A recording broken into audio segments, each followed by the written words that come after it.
Coucou et bienvenue sur ma chaîne, bienvenue également à mes nouveaux et nouvelles abonnés. Aujourd'hui, je vous propose un nouveau genre de vidéo qui s'appelle «À la découverte de», où je vais vous emmener avec moi en fait à la découverte de. Aujourd'hui, ce sera «Jolie histoire de». Donc, vous retrouverez ces liens donc vers son compte Facebook et son compte Instagram dans la barre d'infos, donc n'hésitez pas à dérouler les informations.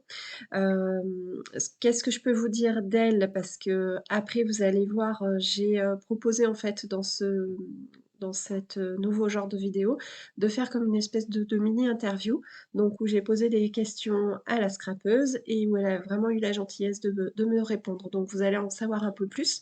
Tout ce que je peux vous dire, c'est qu'au niveau, de ce genre de vidéo, j'ai dans l'idée donc, de lifter une, création, réalisée par, la scrappeuse en question.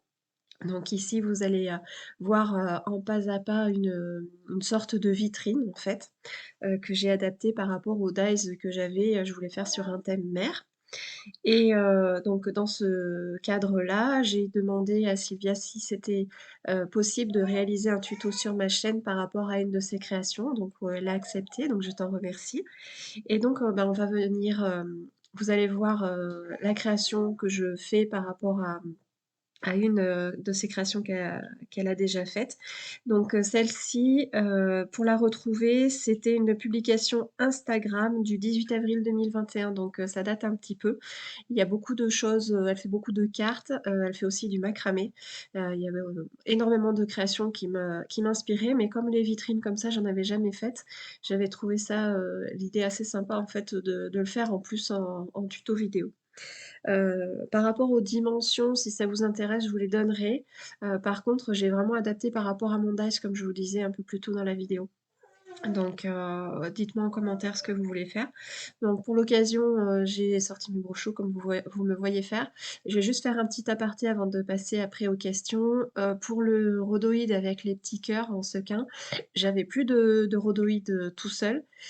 J'ai hésité en fait à soit à utiliser un de mes rhodoïdes spécial chaleur, que j'aurais pu embosser à chaud ou alors, bah, d'essayer cette, nouvelle technique, enfin cette nouvelle technique, c'est pas moi qui l'ai inventée, hein, mais en fait, j'ai tout simplement mis des sequins, dans une, feuille à plastifier et bah, je l'ai passé comme ça et franchement, c'était un premier essai, je trouve que le rendu est vraiment pas mal du tout. Donc j'étais vraiment, contente et je vais juste vous faire un petit aparté vite fait par rapport au cadre. Je l'ai refait en fait, vous le voyez sur l'image, il y en a un qui est en arrière-plan. Celui-ci, il était loupé parce que, j'avais pas fait mes plis avant de découper l'intérieur et comme, le cadre il était de 0,5 je crois autour, c'était ou même un petit peu moins, c'était, un peu, trop juste et mon papier en fait il gondolait, il se déchirait, enfin ça allait pas donc pour ce tuto-là, il faut bien penser à faire les plis avant de découper l'intérieur, sinon c'est pas possible. Donc voilà, il n'y a rien de particulier, les images vous parleront d'elles-mêmes. Donc vous verrez dans cette vidéo, je vous propose ça, mais je vous propose également une autre petite créa que j'ai pas fait, que j'ai pas du tout fait en tuto pas à pas parce que je voyais pas l'utilité. Allez, on passe aux premières questions. Peux-tu te présenter en quelques lignes? Bonjour, mon prénom est Sylvia, j'ai 51 ans, une grande fille de 21 ans depuis peu, j'habite en Corrèze depuis 2 ans, un retour aux sources pour un changement de vie complet. Depuis quand exerces-tu les loisirs créatifs, le scrap?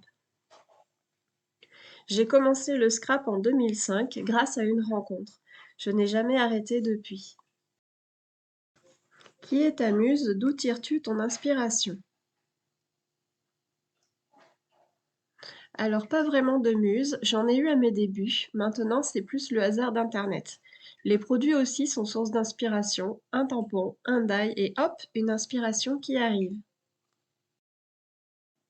Quel style ou technique préfères-tu et pourquoi?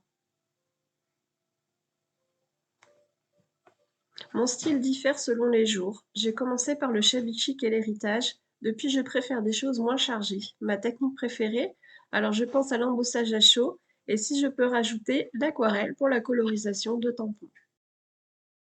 Si tu devais te définir en tant que matériel ou produit de scrap, lequel serais-tu?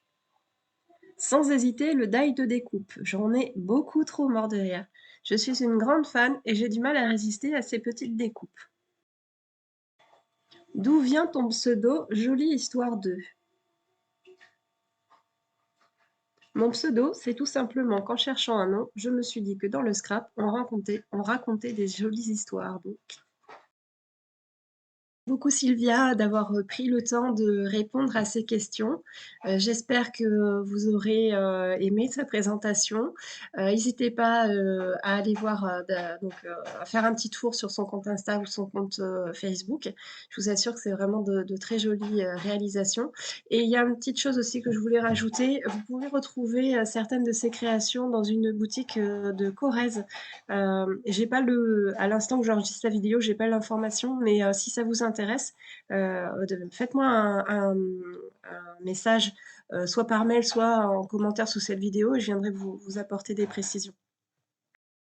Pour en revenir à la créa que je suis en train de réaliser, donc le fond, je l'ai réalisé au Brou-Chaud, c'est comme vous avez pu le voir.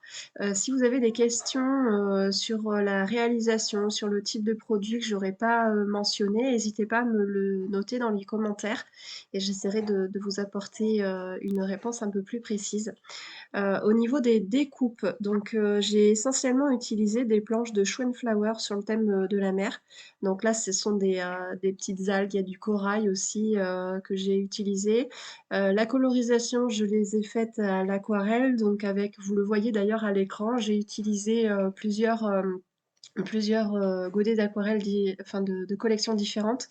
J'ai une majorité, d'aquarelles de comment ça s'appelle? De Prima Marketing. Mais j'ai aussi une palette de Winsor & Newton. Donc voilà pour les colorisations. Les Distress Oxide, j'ai utilisé pour foncer un peu le contour de ma boîte. Je vous l'ai montré vite fait, il y a quelques images plus tôt.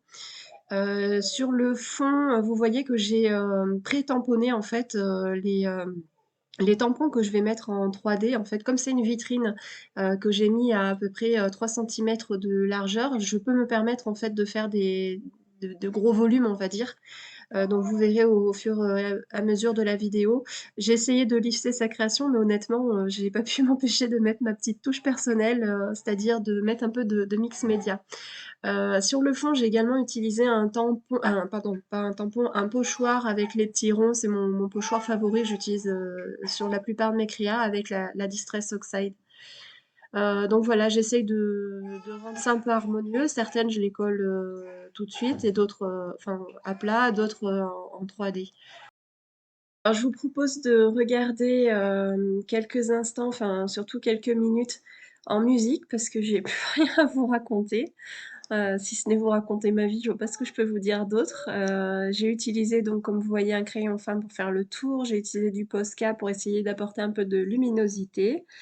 Ah oui, ça je peux vous en parler. J'ai voulu mettre du Posca justement pour faire ressortir mes poissons et en fait ça ressortait pas du tout comme je voulais, donc au final j'ai fini par faire mes poissons tout rouges avec comme le stylo noir mais avec un stylo un peu feutre de couleur cuivrée orangée. Euh, voilà, rien d'autre à vous dire. Qu'est-ce que j'avais fait d'autre après? De toute façon, vous verrez, j'ai rajouté des perles, des strass. Enfin, les images parleront d'elles, même si vraiment ça pose un souci, vous me mettez un petit commentaire, mais normalement vous comprendrez assez facilement pour le reste de la vidéo. Et on se retrouve tout à la fin pour vous montrer les petites photos de Réa terminées, ou enfin, vous verrez.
encore moi. Donc là, à l'écran, vous me voyez essayer de mettre une petite composition de tampons sur la boîte. Je trouvais que c'était une bonne idée jusqu'à ce que je me dise non, en fait, ça cache les choses qu'il y a à l'intérieur. Donc du coup, bah, je ne l'ai pas utilisé. Donc je pense que je l'utiliserai sur une carte vu qu'il est déjà tout monté. Ça me fera gagner un petit temps de création ou peut-être juste un embellissement comme ça à mettre sur une page sur un thème marin. J'ai d'ailleurs un mini-album dont je vous avais parlé, que j'avais commencé il y a bien un an et demi. Euh, oui, oui, c'est ça, il y a un an et demi. C'était un tuto proposé par Scrap by Fleur de Lune, un mini rond. Donc ça pourrait correspondre. Là, je suis en train de vous montrer en fait ce que j'ai utilisé. Donc j'ai sorti mes strass, mes perles de pluie, euh, j'allais dire les paillettes, mes perles. J'ai sorti aussi les paillettes. J'ai sorti c'est des graines de lune, je crois que ça s'appelle. Donc un peu tout ce qui est voilà, mix média, c'est ce que j'évoquais au début de la vidéo sur ma petite patouille personnelle. Pour coller les perles, j'ai utilisé, vous le voyez à l'écran, c'est un gel brillant de PBO. Ça fait très longtemps que je l'ai. Franchement, là, ça tient très bien. Il n'est pas sec du tout. J'utilise essentiellement pour coller, en fait, pour coller toutes ces petites choses. En séchant, ça reste un peu brillant, mais bon, là, pour ce cas-là, vu que c'est à l'intérieur d'une boîte, ça se voit absolument pas. C'est pas du tout gênant. Et pour le mix média, après, vu que je remets de la peinture par-dessus, ça camoufle. Là, je suis en train de sceller la boîte, chose que je n'aurais pas dû faire. Pas tout de suite en tout cas, parce que j'avais dans l'idée d'accrocher une suspension à la boîte. Et en fait, bah, une fois que c'est fermé, je me suis dit, mince, comment je fais? Donc du coup, vous allez voir, j'ai décollé hors caméra la boîte. Heureusement, j'avais mis juste un tout petit point de colle. Oui, il y a juste un autre aparté à faire sur cette boîte.